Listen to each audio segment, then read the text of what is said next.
Dear student, आज के इस लेक्चर में हम पढ़ेंगे Rutherford alpha particle scattering experiment. ध्यान से देखिए, रुदरफोर्ड ने अल्फा पार्टिकल स्कैटरिंग एक्सपेरिमेंट कैसा किया था और कैसे बताया था इसके स्ट्रक्चर ऑफ एटम किस तरह होगा। ओके, जबकि हमने लास्ट लेक्चर में ये पढ़े कि थॉमसन एटॉमिक मॉडल ये बोलता है कि एटम जो है स्फीयर होता है पॉजिटिव चार्ज का। किसका?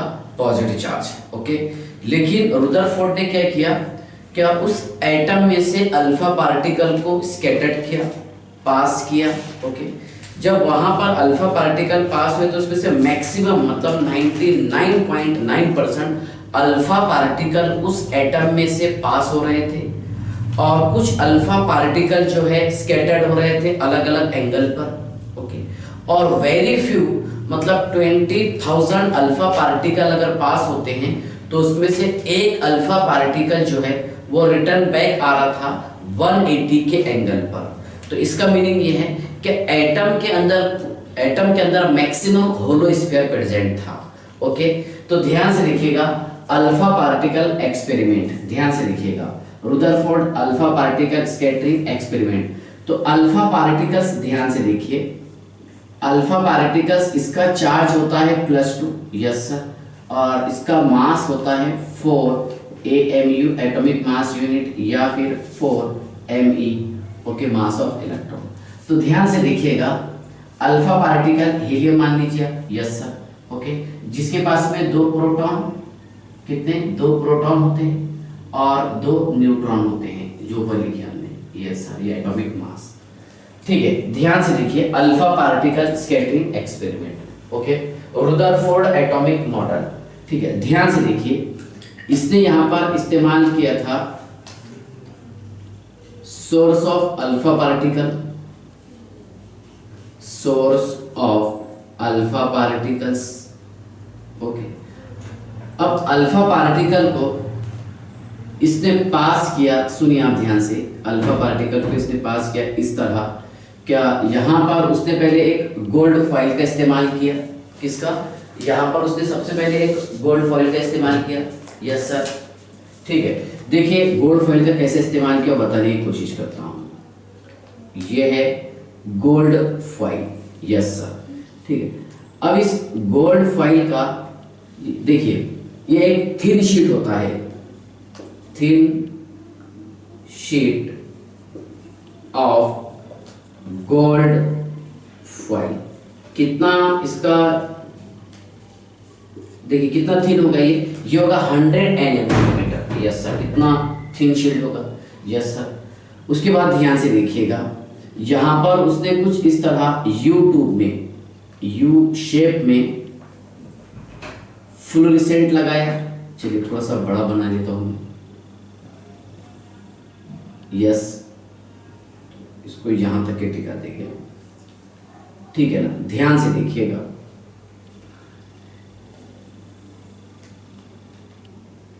ये कुछ इस तरह उसने यहां पर एक जिंक सल्फाइड की प्लेट का इस्तेमाल किया। किसकी? जिंक सल्फाइड की प्लेट का सब उसने यहां पर इस्तेमाल किया। यह है ZNS फ्लोरेसेंस। ओके, और यहां पर गोल्ड की एक थिन शीट का इस्तेमाल किया। ओके, यहां से क्या हो रहा? अल्फा पार्टिकल सर यहां से स्कैटर्ड हो रहे।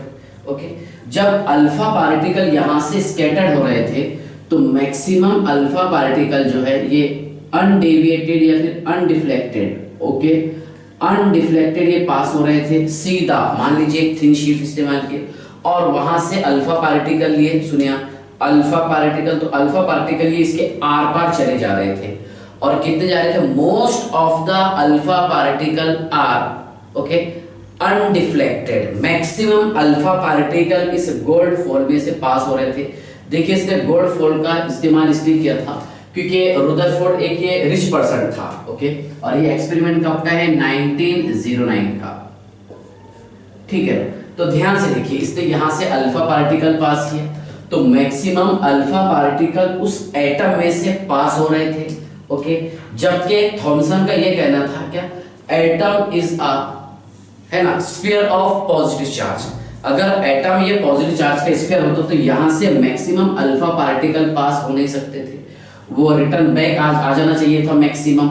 यस सर, लेकिन यहाँ से अल्फा पार्टिकल मैक्सिमम पास हुए। ओके, कुछ अल्फा पार्टिकल जो है देखिए आप ध्यान से, ये एक छोटे एंगल पर डिफ्लेक्ट हो रहे थे। ओके, कुछ अल्फा पार्टिकल जो है छोटे एंगल पर ये डिफ्लेक्ट हो रहे थे, मतलब बिलो देन 90 डिग्री। यस सर, स्मॉल एंगल पर। और वेरी फ्यू, मतलब 20,000 में से एक अल्फा पार्टिकल उन्होंने काउंट भी करके बताया, जो देखिए अनडेविएट हो रहा था, मतलब 20,000 में से एक अल्फा पार्टिकल ये रिटर्न बैक आ रहा था। ओके, ध्यान से देखिए यहाँ पर, मतलब उन्होंने करोड़ों पार्टिकल का इस्तेमाल किए होंगे इस एक्सपेरिमेंट के लिए। तो यहां से इनका थोड़ा सा डाउट ये बढ़ा, सुनिए, क्या एटम अगर पॉजिटिव चार्ज का स्फीयर रहता तो इतने सारे पार्टिकल यहां से डेविएट नहीं हो सकते थे। ओके, ध्यान से देखिए, अगर ये अल्फा पार्टिकल, ध्यान से देखिए, अगर यहाँ पर एटम में होलो स्फीयर नहीं होता तो मैक्सिमम पार्टिकल पास नहीं हो सकते थे। ओके, अल्फा पार्टिकल कौन से है? अल्फा पार्टिकल ये होते हैं बेटा रेडियो एक्टिव एलिमेंट जो कंटिन्यू रेडिएशन रिलीज करते हैं। यस, ओके, अब इस पार्टिकल को कहां से पास किया उसने? सर, इस पार्टिकल को पास किया उसने गोल्ड फॉइल में से। यस, ओके, तो ध्यान से देखिए, most of the alpha particles most of the alpha particle, मतलब ऐसा बोल सकते हैं हम कि 99.9% are undeflected, okay, they are passed in gold foil, मतलब मैक्सिमम अल्फा पार्टिकल जो है ये गोल्ड फॉइल में से पास हो गए थे। यस सर, उसके बाद ध्यान से देखिए, some of the alpha particles deflected by small angle, मतलब लेस देन 90 डिग्री।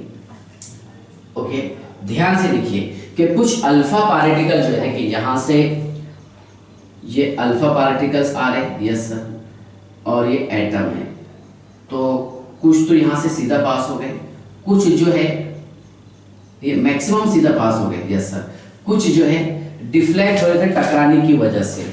ओके, यहां पर एटम के किसी स्पेस पर जब ये टकरा रहे थे तो वहां से ये डिफ्लेक्ट हो रहे थे। ओके, स्मॉल एंगल पर, कम एंगल पर, छोटे एंगल पर, बिलो देन 90 डिग्री के एंगल पर। यस सर, ओके, लेकिन वेरी फ्यू, मतलब एक अगर हम काउंट करेंगे 20,000 में तो एक पार्टिकल ऐसा था जो 180 के एंगल पर डिफ्लेक्ट हो रहा था, मतलब रिटर्न बैक आ रहा था। ओके, सेकंड पॉइंट आपको समझ में आया? Some of the alpha particle deflected by small angle. Okay, कुछ अल्फा पार्टिकल जो है डिफ्लेक्ट हो रहे थे स्मॉल एंगल पर। Okay, next, very few alpha particles, very few alpha particles deflected, मतलब ध्यान से देखिए 1 in 20,000। Okay, 1 in 20,000, very few alpha particle deflected 1 in 20,000 are deflected by 180 angle, है ना। और 20,000 में से एक अल्फा पार्टिकल ऐसा था जो रिटर्न बैक आ रहा था 120 के एंगल पर। यस सर, ओके, तो यहां से इनका और डाउट ये बढ़ा कि एटम अगर, सुनिए, एटम अगर स्फीयर ऑफ पॉजिटिव चार्ज रहता तो इतने सारे इलेक्ट्रॉन तो पास नहीं होना चाहिए था, वेरी फ्यू इलेक्ट्रॉन पास होना चाहिए था, और मैक्सिमम इलेक्ट्रॉन जो है ये डिफ्लेक्ट होना चाहिए था। लेकिन ध्यान से देखिएगा कि यहां पर थॉमसन का एटॉमिक मॉडल जो था, वाटरमेलन मॉडल जो था, वो फेलियर कर गया। क्यों फेलियर कर गया यहाँ पर? क्योंकि देखिए उसने ये बताया था कि atom is a sphere of positive charge. Okay, अगर एटम पॉजिटिव चार्ज का स्फीयर रहता तो इतने सारे अल्फा पार्टिकल यहाँ से पास हो नहीं सकते थे। Yes sir. ओके, तो ये बराबर है बेटा। देखिए सोर्स ऑफ अल्फा पार्टिकल ये जिंक है ना, ZnS जिंक सल्फेट, और ये चलिए ये अल्फा पार्टिकल्स। ओके, ये स्मॉल एंगल पर और ये 180 के एंगल पर। Yes sir. ये बिलो दैन 90 के एंगल पर। Yes sir. और ये मैक्सिमम पास हो रहे हैं यहाँ से। ओके, चलिए तो यहां से इसके माइंड में एक नया आइडिया आया, क्या? Discovery of nucleus. क्या बताइए? Discovery of nucleus. ध्यान से लिखिएगा, डिस्कवरी ऑफ न्यूक्लियस का जो कंसेप्ट आया, ओके, वो किसने दिया? रुदरफोर्ड ने। ध्यान से देखिए, डिस्कवरी ऑफ न्यूक्लियस। पहले बताइए आपको ये शायद समझ में आ गया होगा, ये 3 पॉइंट्स इंपॉर्टेंट वाले। ओके, जो मैक्सिमम अल्फा पार्टिकल ये पास हो गए थे, यस सर, सीधा एटम में से चले गए। कुछ अल्फा पार्टिकल जो डिफ्लेक्ट हो रहे थे स्मॉल एंगल पर, ओके, बिलो दैन 90 डिग्री के एंगल पर, और वेरी वेरी फ्यू, मतलब एक अल्फा पार्टिकल ये रिटर्न बैक आ रहा था 180 के एंगल पर। Yes sir. ओके, इसके बाद देखिए डिस्कवरी ऑफ न्यूक्लियस। तो देखिए ये पूरा समझने के बाद आपको ये समझ में आया होगा कि एटम अगर ये पॉजिटिव चार्ज का स्फीयर होता, एटम अगर ये पॉजिटिव चार्ज का स्फीयर होता तो इसमें से अल्फा पार्टिकल पास नहीं हो सकते थे। तो पहला देखिए डिस्कवरी ऑफ न्यूक्लियस का कंसेप्ट किसने दिया? रुदरफोर्ड ने दिया। पहला पॉइंट ध्यान से देखिए, most of the atom, most of the atom is empty और होलो। ध्यान से देखिए, एटम का जो मैक्सिमम पोर्शन और पार्ट है वो खाली है और होलो है। Yes sir. ओके, ध्यान से देखिएगा, एटम के अंदर एक पॉजिटिव चार्ज जो है वो एक छोटी सी जगह पर है। ध्यान से देखिए, positive charge of atom constituted in a very small space. ध्यान से देखिए, the positive charge of atom constituted in a very small space। ये चीज बताता हूं आपको, ध्यान से देखिए, मतलब एटम का जो है मैक्सिमम पोर्शन वो एम्प्टी था। Yes sir. अच्छा, इसने यहाँ पर पॉजिटिव चार्ज क्यों बताया? क्योंकि पॉजिटिव चार्ज जो है ये 1837 टाइम्स, ओके, हेवियर देन देता है इलेक्ट्रॉन से। बहुत हेवी पार्टिकल होता है एटम का। यस सर, ध्यान से देखिएगा। तो ये एटम और ये है न्यूक्लियस। तो ये मैक्सिमम पोर्शन क्या बताया इसने? Hollow sphere. और कुछ पार्टिकल जब यहाँ पर टकरा रहे होंगे, ओके, तो तभी इसका एंगल जो है अलग अलग हुआ। और एग्जैक्ट अगर यहाँ पर प्रोटॉन पर ही जाकर के टकराएंगे तो उस समय, ओके, एंगल कितना होगा इसका? 180 का। ठीक है। और मैक्सिमम यहाँ से अगर ये पार्टिकल जाते हैं, सुनिए आप, ये एटम है। Yes sir. यहाँ से अगर ये अल्फा पार्टिकल जाते हैं तो कोई असर नहीं, यहाँ से कोई असर नहीं, यहाँ से कोई असर नहीं, यहाँ से कोई असर नहीं, ओके, और यहाँ से भी कोई असर नहीं। लेकिन जब अल्फा पार्टिकल यहाँ पर जाके टकराए तो ये अलग अलग एंगल पर डिफ्लेक्ट हुए, डेविएट हुए, और एग्जैक्ट इस पोजीशन पर जाकर टकराएगा तो ये रिटर्न बैक आएगा। यस सर, ठीक है ना। बस यही इसका एक्सपेरिमेंट था। तो the positive charge of atom, okay, constituted in a very small space, यानी एटम का जो पॉजिटिव चार्ज है, ओके, वो एक छोटी सी जगह के अंदर रखा हुआ है, प्रेजेंट है।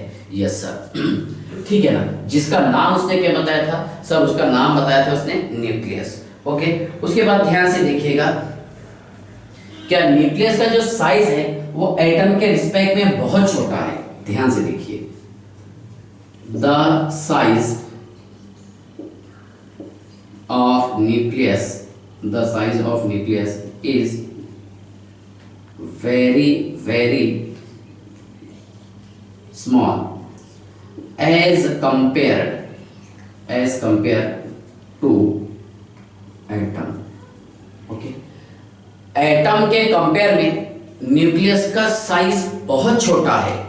जैसा एटम के अगर हम साइज की बात करेंगे, एटम के साइज की अगर हम बात करेंगे, ये होता है बेटा 10⁻⁻10 मीटर, और न्यूक्लियस के अगर मैं साइज की बात करूंगा तो ये होता है 10⁻15 मीटर। कितना होगा? 10⁻15 मीटर। बहुत बड़ा डिफरेंस, यानी यहां पर फर्क आ रहा है 10⁵ का, तो 1 लाख 10,000 और ये 1 लाख। ओके, बराबर है। तो ध्यान से देखिए, एटम जो है न्यूक्लियस के रिस्पेक्ट में अगर हम बात करेंगे, एटम न्यूक्लियस से 1 लाख टाइम्स बड़ा होता है, 1 लाख गुना ज्यादा बड़ा होता है। ओके, और अपनी एनसीईआरटी में जो चीज इससे समझाने की कोशिश की मैं बताता हूँ। क्या मान लीजिए एक हमने लेदर बॉल का इस्तेमाल किया, उसको ग्राउंड के बीच में लाके रख दिए पीच के। ओके, और वहां से अगर हम रेडियस निकालेंगे 5 किलोमीटर का और उसका पूरा सरकमफेरेंस जोड़ेंगे, ओके, तो ये रहेगा एटम और बीच में जो बॉल पड़ा हुआ है वो रहेगा न्यूक्लियस। ओके, मतलब बॉल के पास से अगर हम रेडियस निकालेंगे 5 किलोमीटर का और बाद में उसका सरकमफेरेंस ऐसा जोड़ेंगे, ओके, तो वो क्या रहेगा बेटा? वो रहेगा एटम। Yes sir. और एक छोटा सा जो गेंद है, बॉल है, वो क्या रहेगा? न्यूक्लियस। इतने अच्छा उसने समझाने की कोशिश किया।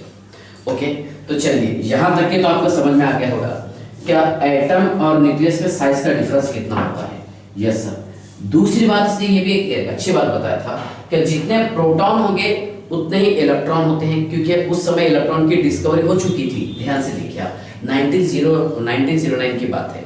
Yes sir. तो ध्यान से देखिए, the number of proton is equal to the number of electron. देखिए जितने प्रोटॉन हैं उतने ही इलेक्ट्रॉन की संख्या होती है एटम में। ओके, ये बताने की कोशिश किसने किया था? रुदरफोर्ड ने। Yes sir. देखिए जितने प्रोटॉन उतने ही इलेक्ट्रॉन अगर है, ठीक है, तो यहाँ पर इसी के कारण ये एटम न्यूट्रल होगा। बराबर है, इसी के कारण एटम ये न्यूट्रल होगा। यस। और प्रोटॉन जो है ये 1837 टाइम्स हेवियर होता है देन इलेक्ट्रॉन से। इलेक्ट्रॉन से देखिए प्रोटॉन हेवियर होता है 1837 टाइम्स देन इलेक्ट्रॉन। प्रोटॉन जो है इलेक्ट्रॉन से 1837 टाइम्स हेवियर होता है किससे? इलेक्ट्रॉन से।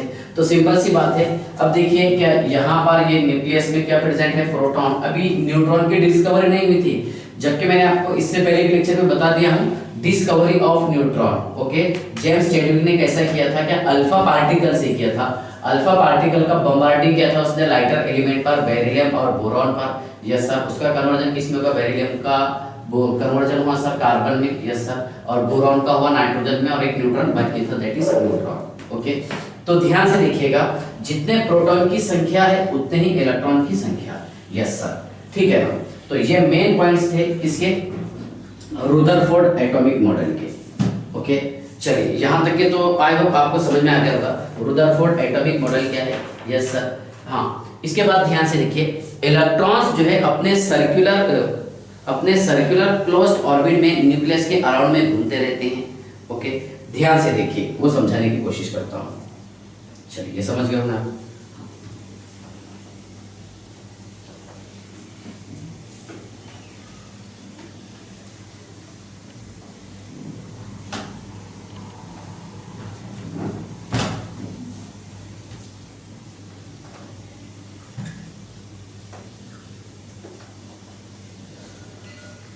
चलिए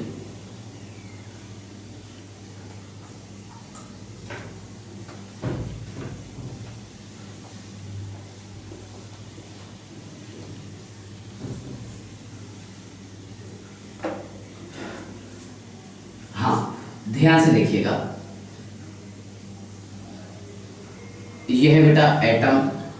यस सर। और यहां पर है न्यूक्लियस। क्या है? न्यूक्लियस।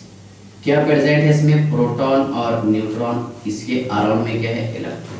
जबकि न्यूट्रॉन की तो जब डिस्कवरी नहीं हुई थी, चलिए बता देता हूँ इस नॉलेज के लिए। हाँ, यहाँ पर ये है इलेक्ट्रॉन। ओके, ध्यान से देखिएगा, the electrons revolving around the nucleus in closed circular orbit. ध्यान से देखिए, the electrons revolve around the nucleus in closed circular orbit. Okay, ध्यान से देखिए, इलेक्ट्रॉन्स जो है न्यूक्लियस के अराउंड में अपने क्लोज्ड ऑर्बिट में घूमते रहते हैं। ओके, अब सिंपल सी बात है, जब इलेक्ट्रॉन्स यहाँ पर न्यूक्लियस के अराउंड में अपने ऑर्बिट में घूमते रहेंगे तो इलेक्ट्रॉन घूमने के लिए यहाँ पर इस्तेमाल करता है कौन सा, सर्कुलर मोशन का। ओके, ध्यान से देखिए, और इसके बीच में जो होगा प्रोटॉन और इलेक्ट्रॉन के बीच में जो फोर्स होगा ये होता है बेटा इलेक्ट्रोस्टैटिक फोर्स। क्या होगा, इलेक्ट्रोस्टैटिक फोर्स। यस सर, कौन सा फोर्स है, इलेक्ट्रोस्टैटिक फोर्स। ओके, और इलेक्ट्रॉन को जो फोर्स ने बांध के रखा है, ओके, न्यूक्लियस ने बांध के रखा है इलेक्ट्रॉन को, यस सर, ये होगा सेंट्रीपिटल फोर्स। कौन सा होगा बताइए आप, इलेक्ट्रॉन और न्यूक्लियस को जो बांध के रखा है फोर्स ने, जैसे अगर हम पत्थर लेंगे, यस सर, और पत्थर को धागे से बांध करके ऐसा घुमाएंगे, यस सर, तो यहाँ पर देखिए उस पत्थर को बांध के रखा है ये हमारे हाथ ने, कैसे, सेंट्रीपिटल फोर्स से। किससे, सेंट्रीपिटल फोर्स से। तो ध्यान से देखिए, मतलब यहाँ पर एक और फोर्स काम कर रहा, कौन सा, सेंट्रीपिटल फोर्स। यस सर, है ना। तो सेंट्रीपिटल फोर्स को मैं Fc लिख देता हूँ। यस सर, इसका मीनिंग क्या हो रहा, ध्यान से देखिए कि इसमें इलेक्ट्रोस्टैटिक फोर्स इक्वल है किसके, सेंट्रीपिटल फोर्स के। इसीलिए इलेक्ट्रॉन्स जो है न्यूक्लियस के अराउंड में सर्कुलर ऑर्बिट में घूमते रहता है। ओके, ये क्या रहेगा बेटा, इलेक्ट्रोस्टैटिक फोर्स, और ये क्या रहेगा, सर्कुलर सेंट्रीपिटल फोर्स। ओके, तो ध्यान से देखिए यहाँ पर दोनों फोर्स काम कर रही है।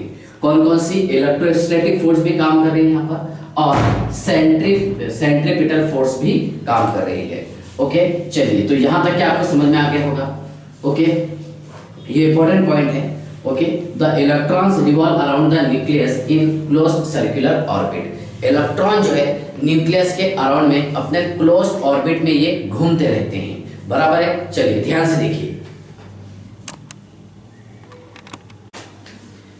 देखिए, चलिए यहाँ तक के समझ में आ गया आपको। इसके बाद देखिए कि रुदरफोर्ड का एटॉमिक मॉडल क्यों फॉल हो गया, क्यों फेल हो गया, क्या उसका रीजन था। ओके, ध्यान से देखिए, failure of Rutherford atomic model. Okay, देखिए मैक्सवेल का ये कहना था, इसका ये कहना था कि any accelerated charge particle emits radiation. अब इलेक्ट्रॉन तो यहाँ पर चार्ज पार्टिकल है, इलेक्ट्रॉन जो है न्यूक्लियस के अराउंड में घूमते रहता है। ओके, जब कौन सा भी चार्ज पार्टिकल अगर घूमते रहेगा तो वो इमिट्स रेडिएशन करेगा, रेडिएशन रिलीज करेगा, मतलब एनर्जी रिलीज करेगा, है ना। रेडिएशन भी क्या है, एनर्जी है, एंड लूज एनर्जी। ओके, मतलब ध्यान से देखिएगा कि न्यूक्लियस के अराउंड में जो इलेक्ट्रॉन्स घूम रहा है, ओके, वो तो एनर्जी रिलीज करेगा। यस सर, जब एनर्जी रिलीज करेगा तो ध्यान से देखिए कि धीरे धीरे जब उसकी एनर्जी रिलीज होगी तो सिंपल सी बात है वो किससे आकर के अप्रोच होगा, न्यूक्लियस से। चलिए समझाने की कोशिश करता हूं, ध्यान से देखिए आप, इसका मॉडल क्यों फेल हो गया, क्यों फॉल हो गया, ध्यान से देखिएगा। देखिए ये है बेटा न्यूक्लियस, यस सर, ओके, ये क्या है, न्यूक्लियस। अभी तो इलेक्ट्रॉन की डिस्कवरी नहीं हुई थी जबकि कहानी है। अब सिंपल सी बात है, जब यहाँ पर इलेक्ट्रॉन ये रिवॉल्व होगा न्यूक्लियस के अराउंड में अपने सर्कुलर ऑर्बिट में, लेकिन इसने फिक्स्ड नहीं बताया था, याद रखिएगा, फिक्स्ड सर्कुलर ऑर्बिट नहीं, वो बहुत एटॉमिक मॉडल ने बताया। इलेक्ट्रॉन्स जो है देखिए अब ये न्यूक्लियस के अराउंड में घूम रहा, यस सर, ठीक है, any accelerated charge particle, okay, emits radiation. Simple सी बात है, जब ये न्यूक्लियस के अराउंड में घूमेगा तो धीरे धीरे एनर्जी रिलीज करेगा, और जैसे जैसे इसकी एनर्जी खत्म हो जाएगी तो ये किससे आकर के अप्रोच हो जाएगा। चलिए ध्यान से देखिए, ये न्यूक्लियस से आकर के अप्रोच हो जाएगा, और पॉजिटिव और नेगेटिव चार्ज होने के कारण ये दोनों का रिपल्शन होगा, ये नष्ट हो गए और ये खत्म हो जाएंगे। लेकिन ऐसा नहीं होता, समझ में आ रहा है आपको, एक्सपेरिमेंटली ऐसा नहीं होता। जैसा हर जगह पर एटम पेटेड है, यहाँ पर भी ये भी खत्म हो जाना चाहिए था, हर चीज नष्ट और खत्म हो जाना चाहिए था, लेकिन ऐसा नहीं होता। तो ध्यान से देखिएगा, इसके दो ड्रॉबैक्स है, जिसके फेलियर क्यों गया। देखिए पहला पॉइंट ये है, क्या Rutherford can not explain the stability of atom, he can not explain, he can not explain the stability of atom. इसने ये एक्सप्लेन नहीं किया कि एटम क्यों स्टेबल होता है, बराबर है। क्योंकि ध्यान से देखिए, जब इलेक्ट्रॉन्स जो है न्यूक्लियस के अराउंड में घूमेगा और अकॉर्डिंग टू हिम इलेक्ट्रॉन्स अगर एनर्जी रिलीज करेगा तो जब तक कि इसके पास में एनर्जी है तब तक कि ये न्यूक्लियस के अराउंड में घूमते रहेगा। जब इसकी एनर्जी नष्ट हो जाएगी, खत्म हो जाएगी, तो ये किससे आकर के अप्रोच हो जाएगा, न्यूक्लियस से, क्योंकि इसके पास नेगेटिव चार्ज है और इसके पास में पॉजिटिव चार्ज, और ये खत्म हो जाना चाहिए था, लेकिन ऐसा नहीं होता। ओके, तो पहला पॉइंट समझ में आ गया। क्या Rutherford can not explain the stability of atom. Rutherford ने ये एक्सप्लेन नहीं किया कि एटम क्यों स्टेबल होते हैं, क्या उसके रीजन है, क्या उसकी वजूहत है। ओके, पहला पॉइंट। दूसरा पॉइंट है क्या he can not explain line spectrum. He can not explain line spectrum और डिस्क्रीट स्पेक्ट्रम। ध्यान से देखिएगा, मान लीजिए व्हाइट कलर की जो लाइट है उसके पास 7 कलर होते हैं, विबज्योर, यस सर, VIBGYOR। ओके, जब हम व्हाइट लाइट को किसी पार्टिकल में से, गैसियस आयन में से, गैसियस मॉलिक्यूल में से पास करेंगे, कौन से light, white light, yes sir, तो इसका रिजल्ट तो ये होना चाहिए था, जब यहाँ से हम व्हाइट लाइट पास कर रहे तो ये हमें 7 कलर दिखाना चाहिए था। कितने कलर दिखाई देना चाहिए था, 7 कलर्स, यस सर, जब हम व्हाइट लाइट को पास करेंगे। लेकिन यहाँ पर कुछ कलर दिखाई दे रहे थे, कुछ कलर दिखाई नहीं दे रहे थे। मान लीजिए कि यहाँ पर VBGR कलर दिखाई दिया, यस सर। ओके, तो कौन से वाला गायब है, इसमें गायब है सर इंडिगो, यस सर, इसमें गायब है ऑरेंज और इसमें गायब है रेड, यस। तो ध्यान से देखिए, इसने 2 चीजें एक्सप्लेन नहीं किया, एक लाइन स्पेक्ट्रम, ओके, और एक स्टेबिलिटी ऑफ एटम, जबकि अभी हमारा लाइन स्पेक्ट्रम और डिस्क्रीट स्पेक्ट्रम ये पढ़ना बाकी है। ठीक है, तो इसलिए ध्यान से देखिएगा, रुदरफोर्ड का एटॉमिक मॉडल ये फेल हो गया था। ठीक है ना, 2 चीजें बस, एक क्या है, क्या इसने एटम की स्टेबिलिटी एक्सप्लेन नहीं किया कि एटम क्यों स्टेबल होता है, और दूसरा पॉइंट है कि he can not explain the line spectrum और डिस्क्रीट स्पेक्ट्रम। इसने लाइन स्पेक्ट्रम और डिस्क्रीट स्पेक्ट्रम को एक्सप्लेन नहीं किया। ओके, चलिए, तो यहां तक के आई होप आपको समझ में आ गया होगा।